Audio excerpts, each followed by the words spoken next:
Hello guys, कैसे हैं आप सभी लोग। आई होप आप लोग बढ़िया होंगे। देखो, आज मैं बताऊंगा आप लोगों को कि किस तरीके से आपको अगर ट्रेडिंग करनी है तो क्या स्टेप रहेंगे, कौन से स्टेप आपको सबसे पहले लेने हैं या किन चीज़ों से आपको बचना है। ठीक है, देखो, अगर आप लोग ट्रेडिंग स्टार्ट करना चाहते हो, ये वीडियोस आप अगर पूरा देखेंगे तो आपको ये पता लगेगा कि कैसे हम लोग ट्रेडिंग को स्टार्ट कर सकते हैं। तो ये पूरा वीडियो जरूर वॉच करें आप लोग। तो देखो दोस्तों, आप लोगों को सबसे पहले क्या करना होता है। आप लोग सोचते होंगे कि ट्रेडिंग को हम कैसे स्टार्ट करें या किस तरीके से हम लोग प्रॉफिट कर सकते हैं। ये बहुत ज़रूरी होता है। ये हर ट्रेडर का एक सोचने की चीज़ होती है कि हम भी प्रॉफिट कैसे करें। तो इसके लिए आपको क्या करना होगा। आपको अगर ट्रेडिंग करनी है, कैसे करें, कैसे प्रॉफिट होगा, ये सब चीज़ें होती हैं। तो इसके लिए आपको क्या करना चाहिए। सबसे पहले आपको डीमैट अकाउंट ओपन करना चाहिए। ठीक है, डीमैट अकाउंट ओपन करने के बाद आपको वहां पे फंड ऐड नहीं करना है, पैसा नहीं लगाना है, क्योंकि सबसे पहले अगर आपको प्रॉफिट करना है, कुछ यहाँ से ग्रो करना है, कुछ अच्छा खासा अपना पैसा निकालना है प्रॉफिट करके, तो उसके लिए सबसे पहले आपको सीखना होगा। ये नहीं है कि आपने यहाँ पे 20,000 50,000 रुपए लगा दिए, डाल दिए अकाउंट में, उसको आपने कोई ट्रेड बना ली, बाय किया कुछ, ठीक है, तो आपका प्रॉफिट हो जाए। ऐसा नहीं होने वाला है। अगर बाई चांस हो भी जाएगा तो आपका जो लालच है वो आपका सारा पैसा खत्म कर देगा। ठीक है, क्योंकि ये लालच है, कभी मरता नहीं है। अगर आपको 2,000 का प्रॉफिट हुआ है तो आप सोचेंगे इसको 5,000 करें, 5,000 के बदले 10,000 करें। तो हर बार वो आपके फेवर में चीजें नहीं होंगी। जब अपोजिट होंगी तो उसको आप बर्दाश्त नहीं कर पाएंगे, आपका बड़ा लॉस हो जाएगा। देखो, उसके लिए आपको क्या करना चाहिए। आपको डीमैट अकाउंट ओपन करना चाहिए, फिर आपको स्टेप बाय स्टेप सीखना चाहिए, प्रोसेस को फॉलो करना चाहिए किस तरीके से डीमैट अकाउंट है। ठीक है, बाय सेल तो बाद की बात है, पहले हमको चार्ट पढ़ना होता है, चीजें समझनी होती है कि किस तरीके से यहाँ पे पैसा लॉस होता है, किस तरीके से पैसा यहाँ पे बढ़ता है, किस तरीके से मूवमेंट होते हैं, क्या स्ट्रेटेजी होती है, किस पे काम करना चाहिए, ये सभी चीजें सीखनी होती हैं। तो मैं आपको सबसे सिंपल तरीके से सबसे सिंपल चीजें समझाऊंगा। आपने अगर यहाँ पे सीखना है तो उसके लिए आपको क्या करना चाहिए। मान लीजिए अगर आप कोई स्टॉक में इन्वेस्ट करते हैं तो स्टॉक की जानकारी होनी चाहिए। ठीक है, जैसे कोई भी स्टॉक हो, XYZ, मान लीजिए अभी मैंने रिलायंस का देख लिया, ठीक है, अडानी का देख लिया, ठीक है, टाटा का कोई शेयर देख लिया, कोई भी शेयर हो, ठीक है, उसकी आपको जानकारी होनी चाहिए, उसकी कंपनी की जानकारी होनी चाहिए, चार्ट की जानकारी होनी चाहिए। ठीक है, चार्ट क्या बिहेव करता है, किस तरीके से मूवमेंट आती है, क्या साइडवेज जोन होता है। ठीक है, तो ये सब चीजें होती हैं स्टॉक्स में। और वहीं पे मैं बात करूं ऑप्शंस में, जैसे कि कोई इंडेक्स हो गया, मान लीजिए निफ्टी 50 हो गया, बैंक निफ्टी हो गया, या कोई सेंसेक्स हो गया। ठीक है, अगर आपको ऑप्शंस में काम करना है तो ये इंडेक्स होते हैं। इंडेक्स मतलब जैसे कि निफ्टी 50 हो गई अगर, तो निफ्टी 50 को कौन चलाता है। निफ्टी 50 को 50 देश की टॉप कंपनियां हैं, ठीक है, वो निफ्टी 50 को चलाती है। कि मतलब जैसी कंपनियां ग्रो करेंगी निफ्टी 50 उस हिसाब से ग्रो करेगा या उस हिसाब से डाउन जाएगा। ठीक है, जो कंपनियां होती हैं उन पे वो डिपेंड होता है चीजें। और मान लीजिए बैंक निफ्टी की अगर हम बात करें तो इंडिया की जो टॉप 12 बैंकें हैं, ठीक है, उन 12 बैंकों की वजह से अब ये बैंक निफ्टी चलती है। ठीक है, इसी तरीके से सेंसेक्स हो गया, ठीक है, और भी इंडेक्स हैं। तो इसी तरीके से ये इंडेक्स होते हैं। देखो, ये फ्यूचर इंडेक्स की मैं बात नहीं कर रहा हूं, अब मैं बात करूंगा इनमें ऑप्शंस होते हैं। ठीक है, ऑप्शंस होते हैं, उनको हम लोगों को बाय करना होता है। जैसे कि अगर मान लीजिए बैंक निफ्टी को अगर हमें अपसाइड देखना है तो हमें कॉल बाय करनी होती है, और अगर डाउन साइड देखना है, डाउन साइड मार्केट जाने वाली है या जा रही है, तो हमें पुट बाय करनी है। मतलब अगर मार्केट ऊपर जाएगी, मैं इंडेक्स की बात कर रहा हूं, अगर ऊपर जाएगी तो हम कॉल बाय करेंगे, और अगर वहीं पे डाउन जा रही, जैसे मान लीजिए अभी 58,000 के लेवल पे बैंक निफ्टी चल रही है। तो 58,000 के लेवल पे अगर बैंक निफ्टी चल रही है तो उसके लिए हमें क्या करना होगा।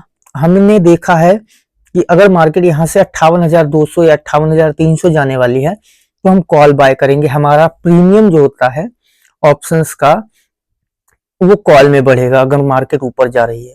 वहीं पे अगर मार्केट नीचे जा रही है तो हमें पुट बाय करनी चाहिए। देखो इसमें सेल नहीं कर सकते हम लोग, ऑप्शंस को सिर्फ बाय करेंगे। ठीक है, बाय करेंगे क्योंकि बाय में क्या है ना, कैपिटल जो पैसा होता है वो कम लगता है और सेलिंग के लिए बहुत ज्यादा मोटा पैसा चाहिए होता है, उतनी हम लोगों की हैसियत नहीं होती है अभी स्टार्टिंग में। ठीक है, तो चीजों को समझने के लिए इसी तरीके से आपको देखना होगा। हमें क्या करना होगा जो ऑप्शंस होते हैं उनकी एक एक्सपायरी भी होती है। ठीक है, उनकी एक्सपायरी क्या होती है, अब एक्सपायरी की मैं बात आप लोगों को समझाता हूं कि अगर बैंक निफ्टी है, देखो बैंक निफ्टी की अभी मंथली एक्सपायरी चल रही है। ठीक है, और मंथ में वो एक दिन एक्सपायर होता है। क्या एक्सपायर होता है, जो ओटीएम होता है ऑप्शंस का, कॉल साइड का ओटीएम हो या पुट साइड का ओटीएम हो। ठीक है, तो वो ओटीएम जो होता है एक्सपायरी वाले दिन 0 हो जाता है, बिल्कुल खत्म हो जाता है। कब, 3:15 के आसपास। ठीक है, और उससे पहले वो क्या होता है, 40 रुपए का प्रीमियम होता है। 2-4 दिन पहले 100, 200, 300 का प्रीमियम होता है और 10 दिन पहले 800, 900 रुपए का प्रीमियम होता है। तो ये प्रीमियम जो होता है यही हमको पैसा देता है। और अगर आपने एक्सपायरी वाले दिन तक होल्ड किया है ओटीएम में तो वो आपका कैपिटल जो भी होगा, जो आपने लगाया होगा, वो 0 हो जाएगा। तो इन्हीं सब चीजों को देख के इन सब चीजों से बचना भी होता है। जब आप मार्केट में आएंगे, चीजों को देखेंगे कि ओटीएम क्या होता है, आईटीएम क्या होता है या एटीएम क्या होता है, तो चीजें समझ में आएंगी। और दूसरी चीज, हम लोगों को क्या है ना कि हम लोग स्कैल्पिंग करने वाले लोग हैं।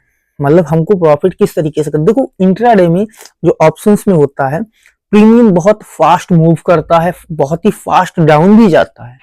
ऐसा नहीं है कि अगर कॉल भाग रही है तो पुट उतनी स्पीड से नीचे भी गिरेगी, बल्कि और स्पीड से ही, मतलब देखा जाए तो जितनी स्पीड में कॉल जा रही है उससे ज्यादा स्पीड में पुट गिरेगी भी। या वहीं पे देखो अगर पुट ऊपर जा रही है तो उससे ज्यादा स्पीड में कॉल गिरेगी भी। तो ये भी चीजें समझनी होती है कि कौन सी डायरेक्शन में हमने ट्रेड प्लान की है, कौन से डायरेक्शन में हमने बाय किया हुआ है, उसका डायरेक्शन क्या है, वो अप साइड जा रही है या फिर डाउन साइड जा रही है।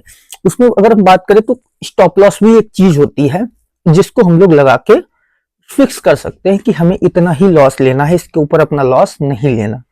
ठीक है, तो ये स्टॉप लॉस की अगर मैं बात करूं तो ये बहुत ही जरूरी होता है। देखो कभी कभी ऐसा होता है कि आपने कोई चीज खरीदी है 200 के भाव पे। ठीक है, आपने 100 क्वांटिटी खरीदी है 20,000 रुपए की मान लीजिए। ठीक है, और वहीं पे मैं बात करूं, आपने सोचा कि 200 के भाव पे खरीदी है मैंने, अगर ये 240 जाएगी तो मेरा 40 पॉइंट का प्रॉफिट होगा, यानी कि आपका 100 क्वांटिटी के हिसाब से 4,000 रुपए का प्रॉफिट होगा।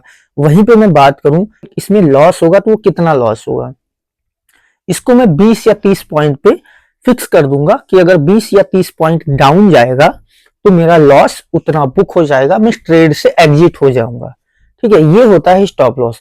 पता चला आपने स्टॉप लॉस नहीं लगाया है, आप इस होप में बैठोगे कि यार 200 पे लिया 180 पहुंच गया है, अब ये शायद वापस से 200 चला जाए।